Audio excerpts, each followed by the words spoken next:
বাংলাদেশের জাতীয় পতাকার নকশাকার প্রয়াত শিবনারায়ণ দাশের দান করা চোখের কর্নিয়ায় দৃষ্টি পেলেন দুই তরুণ।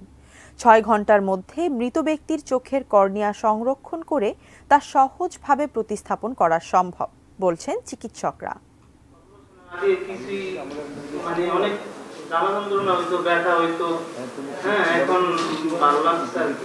চোখের নতুন আলোয় তারা পৃথিবীটাকে দেখছেন নতুনভাবে।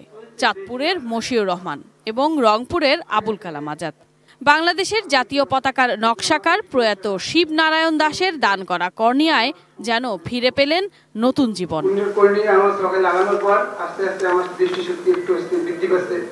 সন্ধানী চক্ষু হাসপাতালে আবুল কালামের চোখে অপারেশন করেন ডাক্তার শীষ রহমান। বঙ্গবন্ধু শেখ মুজিব মেডিকেল বিশ্ববিদ্যালয়ে মশিউর রহমানের কর্নিয়া প্রতিস্থাপন করেন ডাক্তার রাজশ্রী দাস। সফলভাবে কর্নিয়া দুটি প্রতিস্থাপনের পর দুজনই সুস্থ আছেন। কর্নিয়াটা দান করলে ওনার মৃত্যুর পরেও ওনার শরীরের ছোট্ট একটা অংশ একজন অন্ধ মানুষের চোখে আলো হয়ে থাকবে। বাংলাদেশের জাতীয় পতাকার নকশাকার শিব নারায়ণ দাশ প্রয়াত হয়েছেন গত ১৯ এপ্রিল।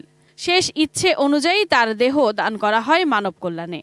সে অনুযায়ী গেল ২০ এপ্রিল দান করা হয় তার চোখের কর্নিয়া। বড় বড় মানুষরা যদি চোখ দেন তাহলে যেটা সুবিধা হয়, এটা একটা এথিক্যাল আন্দোলন, এটা একটা নোবেল ইনিশিয়েটিভ এবং এটা এই মহৎ কাজে আরো মানুষজন উৎসাহিত হয়।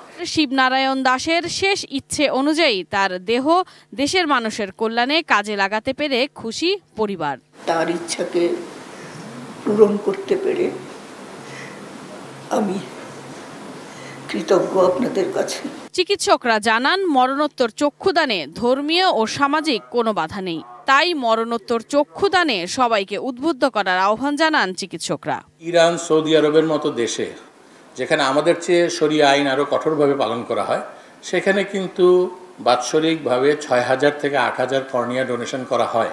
যেখানে এই ডিপার্টমেন্ট রয়েছে অ্যানাটমি, সেখানে এই পেস্টিনেশন এই যে পদ্ধতিটা, এটা একটা যে টেকনোলজি, এটা যেন তারা ট্রান্সফার করে, যাতে করে এই ধরনের সংরক্ষণটা বাংলাদেশে সারা দেশে হতে পারে। শিবনারায়ণ দাশের দেহ সংরক্ষণ করা হয়েছে। পরবর্তীতে তা শিক্ষা গবেষণার কাজে ব্যবহার করা হবে বলেও জানান তারা।